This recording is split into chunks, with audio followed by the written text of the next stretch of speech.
Good morning, Radhe Radhe. कैसे आप सभी? उम्मीद करती हूँ आप सभी अच्छे होंगे। तो अभी बज रहे हैं सुबह के 8। आज ना बच्चों की स्कूल की छुट्टी है तो इसलिए बच्चे सो रहे हैं। तो मेरे घर में ऐसा ही होता है, जिस दिन बच्चों की छुट्टी होती है ना उस दिन बच्चे 11 साढ़े 11 बजे तक सोते हैं। तो कोई बात नहीं, सोने देती हूँ बच्चों को। और वैसे भी बच्चे सोएंगे ना तो अपना काम मैं आराम से कर सकती हूँ, वरना बच्चे उठ जाते हैं ना तो डिस्टर्ब करते रहते हैं, इधर उधर चलते रहेंगे और हमारा काम में हो जाता है लेट।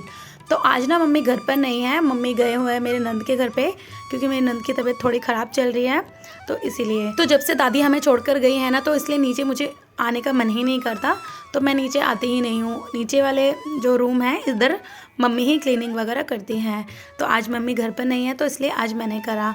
तो नीचे सारा ही झाड़ू पोछा लगाकर फिर मैं आ गई हूँ ऊपर, क्योंकि मुझे धोने हैं कपड़े। कल भी मैंने कपड़े धोए थे, आधे कपड़े मैंने रख दिए थे, आधे कपड़े आज धोऊंगी। तो जब हम कहीं घूमने चले जाते हैं ना तो कपड़े बहुत ज़्यादा हो जाते हैं। तो कल मैंने वही सब कपड़े धोए थे और ये वाले कपड़े मैंने रख दिए थे। इन कपड़ों को मैं आज धोऊंगी। तो पहले हल्के रंग के सारे कपड़े मैंने इसमें डाल दिए हैं और सर्फ भी डाल दिया है। अब मशीन को थोड़ा सा और भर लूँगी। तो मैंने पानी यहाँ पर चला रखा है और मशीन को मैंने चला दिया है। तो आज ना मैं बालकनी को अच्छे से साफ़ करूँगी। जहाँ पर ये गमला वगैरह मैं रखती हूँ ना, यहाँ पर बहुत ज़्यादा मिट्टी हो गई है। तो कम से कम 1 हफ़्ता हो गया होगा मैंने यहाँ पर सफाई नहीं करी अच्छे से। और जो ये पेड़ पौधे आपको दिख रहे हैं ना, इनमें भी बहुत सारा धूल जमा हुआ है। ये जो पत्ते हैं ना, इनको भी बार बार धोना ज़रूरी होता है। इनको धो दो ना तो ये एकदम हरे हरे से हो जाते हैं, दिखने में सुंदर लगते हैं। तो आप देख सकते हैं कितना ज़्यादा गंदा हो रहा है यहाँ पर। तो पहले ना मैं पाइप लगा लेती हूँ, क्योंकि मुझे यहाँ पर धुलाई करनी है। इनको अच्छे से धो दूँगी ना तो ज़्यादा अच्छा रहेगा। पोंछने से फिर भी मिट्टी मिट्टी लगता ही है। तो यहाँ पर मैंने ले लिया कपड़े धोने वाला ब्रश। तो यहाँ पर पानी डालती जाऊँगी और अच्छे से रगड़ती जाऊँगी। तो इसी के साथ जो ये टाइल है ना, इनको भी अच्छे से मांज दूँगी। बीच बीच में मैं ध्यान रखती जा रही हूँ कि नीचे कोई है तो नहीं, क्योंकि हमारा घर ना मेन रोड पर है, तो इसलिए ना रोड पर लोग आते जाते रहते हैं, इसलिए ध्यान से क्लीनिंग करनी होती है।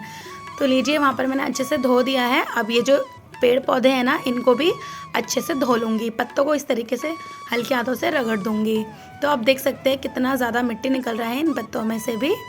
तो ये सारे गमले भी मैंने धो दिए हैं और लगा दिए हैं अपनी अपनी जगह पर।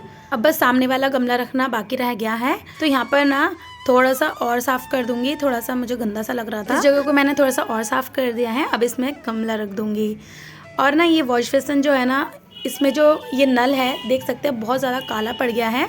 तो हमारे इधर ना खारा पानी आता है, इसलिए ना ये नल वगैरह जो है ये काले पड़ जाते हैं।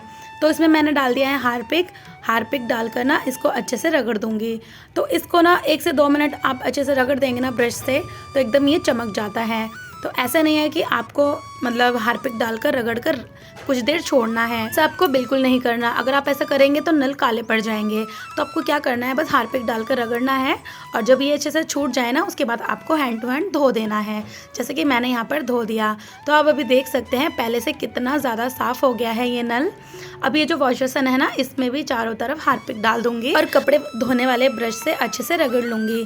तो यहाँ पर मैंने हारपिक डाला है, मेरे हाथ में हारपिक ना लगे इसलिए मैंने एक बार कपड़े धोने वाला ब्रश का इस्तेमाल किया है। हारपिक अगर हमारे हाथ में लग जाता है ना तो स्किन अलग होने लगती है, तो इसीलिए ना ध्यान से आप हारपिक से धोइएगा।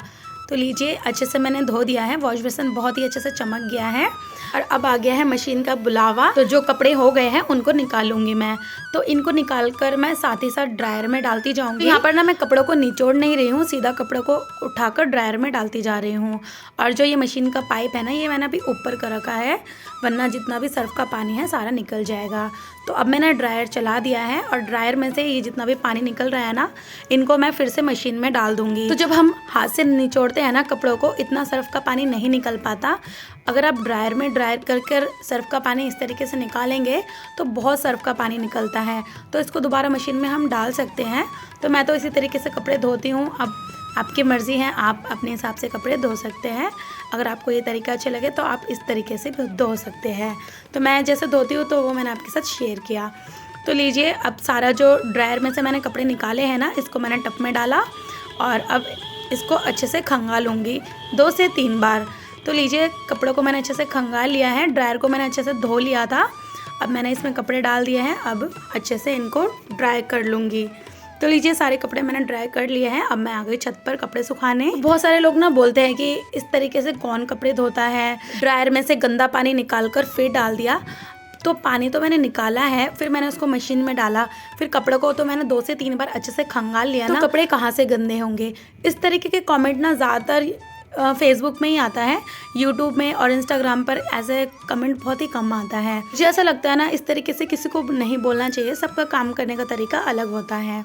तो कोई नहीं, जिसको जैसा अच्छा लगे। तो मैं कपड़े सुखाकर फिर आ गई हूँ नीचे। तो सारे ही कपड़े मैंने धो लिए हैं।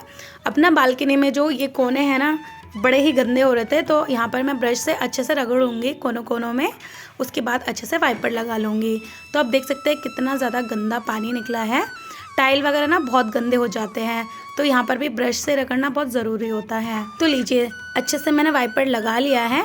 और ये जो डस्टबिन है ना, ये कुछ दिनों से मैं इसको यूज़ नहीं कर रही हूँ, छोटे वाले डस्टबिन को ही यूज़ कर रही हूँ, क्योंकि अभी इतना कूड़ा नहीं हो रहा। जब ज़्यादा कूड़ा होता है ना, तभी मैं इस डस्टबिन का यूज़ करती हूँ। और ये जो ग्रिल वगैरह है, इनको भी अच्छे से पोंछ दूंगी। ये भी बहुत ज़्यादा मिट्टी मिट्टी हो रहे थे, और ये जो पत्थर लगा हुआ है ना, इस जगह को भी मैं अच्छे से पोंछ दूंगी। तो इस तरीके से क्लीनिंग करने से एक अलग ही सुकून मिलता है। घर जितना साफ़ हो उतना ही अच्छा लगता है। अब ना मैं पूरे ही बालकनी में अच्छे से पोछा लगा लूँगी। तो फाइनली देखिए, बालकनी कितना ज़्यादा साफ़ हो गया है और पेड़ पौधे भी एकदम हरे हरे दिख रहे हैं। तो फाइनली मेरा सारा काम ख़त्म हो गया है। बच्चे अभी तक सो रहे हैं, तो झाड़ू पोछा वगैरह जो लगाना तो मैं आपको रोज़ ही दिखाती हूँ, तो इसलिए मैंने आपके साथ ये शेयर नहीं करा। और मैं यहाँ पर आ गई हूँ नहा कर। तो मैंने बाल धोकर अच्छे से नहा लिया है।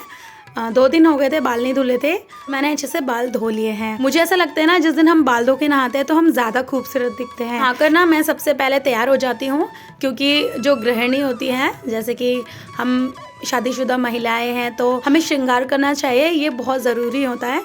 इन सब चीज़ों से भी घर में काफ़ी फ़र्क पड़ता है। तो मैंने यहाँ पर क्रीम वगैरह लगा लिया है, और बिंदी और सिंदूर तो मैं ज़रूर से लगाती हूँ। और यहाँ पर मैंने लिपस्टिक भी लगा लिया है। अब मैं जा रही हूँ किचन में अपने लिए चाय बनाने के लिए। तो ना, जब सारा काम ख़त्म हो जाता है, तब जब हम चाय पीते हैं तो बहुत अच्छा लगता है। एकदम तसल्ली से चाय पीने की बात ही कुछ अलग होती है। तो लीजिए, बना लिया है मैंने चाय। इसके साथ थोड़े से बिस्किट ले लूँगी, उसके बाद आराम से टीवी देखूंगी और चाय पीऊंगी। तो बस यही था आज का छोटा सा व्लॉग। अब मिलेंगे एक और नए व्लॉग के साथ। अगर अच्छी लगी हो तो प्लीज़ लाइक सब्सक्राइब ज़रूर से कीजिएगा। एक बात मुझे आपसे और बोलनी थी, आपको किस तरीके का व्लॉग देखना ज़्यादा पसंद है, तो आप मुझे कमेंट बॉक्स में बताइएगा, तो मैं कोशिश करूँगी उसी तरीके से व्लॉग बना पाऊँ। तो चलिए, मिलेंगे एक और नए व्लॉग के साथ। तब तक के लिए बाय बाय। अपना ध्यान रखिए और खुश रहिए।